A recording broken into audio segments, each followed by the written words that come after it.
অষ্টম শ্রেণী তোমাদের ভূগোলের আজকে দুটো প্রশ্ন নিয়ে আলোচনা করব, যে দুটো প্রশ্ন অনেকে ভালো বুঝতে পারো না বা বুঝলেও মনে রাখতে পারো না। এই দুটো প্রশ্ন হচ্ছে ক্যাটাবেটিক বায়ু এবং অ্যানাবেটিক বায়ু। এর একটাই বোঝার রাস্তা, শুধু লিখে নাও আদি। আদি যদি মনে রাখতে পারো সবটাই তোমাদের পড়া হয়ে গেল। আমি শুধু তোমাদের সংজ্ঞাগুলো বলে দিই না, মনে রাখার কৌশলটা দেওয়ার জন্য কিন্তু আমি প্রপার এই চ্যানেলটাকে তৈরি করেছি। এই আদি মনে রাখলে স্যার ক্যাটাবেটিক বায়ু অ্যানাবেটিক বায়ুর সংজ্ঞা পেরে যাব? হ্যাঁ, পারবে। দেখো আমি কি বলছি। হচ্ছে এটা, দেখো অ্যানাবেটিকের সঙ্গে একটা সম্পর্ক, প্রথম অক্ষরটার সঙ্গে প্রায় সম্পর্ক আছে। আর দিটা হচ্ছে দিনের বেলা। এটা বুঝে নেবে। এবার বুঝে নিয়ে আমি একটু খাতায় আমি যাচ্ছি। তাহলে অ্যানাবেটিকটা দিনের বেলার সঙ্গে সম্পর্ক, তাহলে একটু পর্বতে ঢালে হয়, তো সেই জন্য আমি একটু পর্বতীকে ফেললাম। যেমন পর্বত এখন ঢাল আছে, তাহলে দিনের বেলায় সঙ্গে সঙ্গে সূর্য এঁকে দেবে, আর এর বেলায় চাঁদ এঁকে দেবে। একই ঢাল দেখাচ্ছি। এটা রাতে হবে তাহলে এটা লিখবে। এটা হচ্ছে আমি যেটা আলোচনা করছি অ্যানাবেটিক বায়ু, ওই যে বলে একটা অ্যানাবেটিক বায়ু। তাহলে এটা ক্যাটাবেটিক বায়ু। দেখো আমি কি করে আদি লিখে করে ফেলছি। আর এইটা দেখো চাঁদ এঁকে দেবে, তার মানে রাতের বেলায় এই ক্যাটাবেটিক বায়ুটা প্রবাহিত হয়, আর দিনের বেলায় অ্যানাবেটিক বায়ুটা প্রবাহিত হয়। তা দিনের বেলা যদি সূর্যরশ্মি কিরণ দেয়, তা আগে তো পর্বতের ঢালে গিয়ে লাগবে, আর সঙ্গে সঙ্গে সেখানকার বাতাস গরম হয়ে তো ওপরে উঠে যাবে। আর মাঝখানে সেই জায়গা তো ফাঁকা থাকতে পারে না, তাই মাঝখান থেকে বাতাস নেমে আসবে। মানে এটা কে নেমে আসছে? শীতল বাতাস। এটা হচ্ছে উষ্ণ বাতাস। এর বিপরীতটা হবে এখানে, এটা নেমে যাবে, ঢাল বেয়ে নেমে আসবে, আর এটা উপর দিয়ে উঠে যাবে।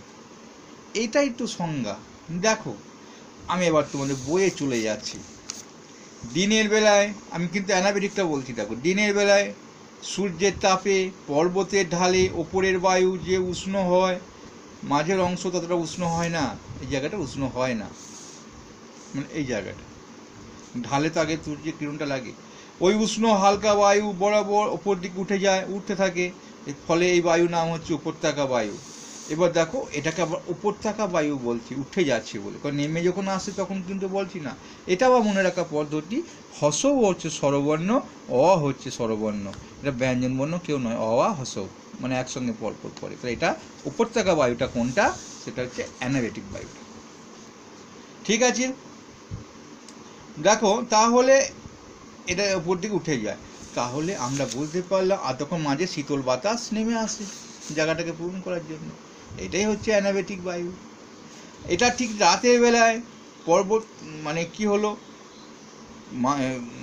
রাতের বেলায় দেখো এখানটা পাবে, রাতের বেলা তাড়াতাড়ি তাপ বিকিরণ করে, এরা তখন তাপ বিকিরণ করছে, ঠান্ডা হচ্ছে, তখন ঠান্ডা হয়ে কি হবে, কে বিকিরণটা করছে দেখে নাও। রাত্রিবেলা তাড়াতাড়ি তাপ বিকিরণ করে পর্বতের ঢালে উপরিস্থ শীতল হয়ে পড়ে, এই জায়গাটা তখন শীতল হয়ে পড়বে ঠান্ডা হয়ে, তখন ঠান্ডা বাতাসটা নেমে আসবে। বিপরীত ছবিটা হয়, আর এটা তখন উপরে উঠে যাবে উষ্ণ বাতাসটা। তাহলে এটা এইখানটা কিন্তু যখন নেমে আসছে শীতল বাতাস, যখন এটা উঠে যাচ্ছে কিন্তু এটা উষ্ণ বাতাস, শীতল বাতাস যখন নামবে উষ্ণ বাতাসটা উঠে যাবে, চাপে উঠে যাবে। তাহলে আদি মনে রেখে দিয়ে ক্যাটাবেটিক অ্যানাবেটিকটা আমরা শিখে ফেললাম কিভাবে। এটাই টেকনিক, এটাই সারা জীবন ভুলবে না। ঠিক আছে, এই যে উষ্ণতাটা বৃদ্ধি, উপরে তো ধরো উষ্ণতা বৃদ্ধি পাচ্ছে তো, এই আর একটা ঘটনা ধরো, এই বৈপরীত্য বায়ুটা কী হয় তৈরি হয়। দেখো যখন নেমে এলো এই চাপে তো উষ্ণ বাতাসটা উপরে উঠে গেল, ক্যাটাবেটিকের সময় উঠে গেল। আমরা কি জানি? আমরা জানি যত উচ্চতা বৃদ্ধি পাবে তত উষ্ণতা কম হবে। সেদিন তো আকাশে মেঘ তৈরি হয়, ওপরে গিয়ে জলকণা বাষ্পগুলো জলকণায় পরিণত হয়। কিন্তু যদি কোনো কারণে উচ্চতা বৃদ্ধির সঙ্গে সঙ্গে উষ্ণতা বেড়ে যায় তাহলে তাকে বলবো বৈপরীত্য উত্তাপ। সেটা একমাত্র পার্বত্য বায়ু বা ক্যাটাবেটিক বায়ুর জন্যই ঘটে। কেন ঘটে বুঝতেই পারছো, এই ঠান্ডা বাতাসে পর্বতে ঢাল বেয়ে নেমে আসার পর তখন মাঝে এখানে উষ্ণ বাতাস থাকে, উষ্ণ বাতাস তখন উপর দিয়ে উঠে যায়, তাহলে উচ্চতা বৃদ্ধির সঙ্গে সঙ্গে উষ্ণতাও বৃদ্ধি পাচ্ছে, তাহলে বৈপরীত্য উত্তাপটা সৃষ্টি হচ্ছে। তাই বৈপরীত্য উত্তাপ কাকে বলে? আমরা জানি উচ্চতা বৃদ্ধির সঙ্গে সঙ্গে উষ্ণতা হ্রাস পায়, যদি কোনো কারণে উষ্ণতা বৃদ্ধি পেয়ে যায় মানে এই ক্যাটাবেটিক কারণের জন্য, তাকে আমরা বৈপরীত্য বায়ু বলি। ভালো লাগলে অবশ্যই একটা লাইক করবে।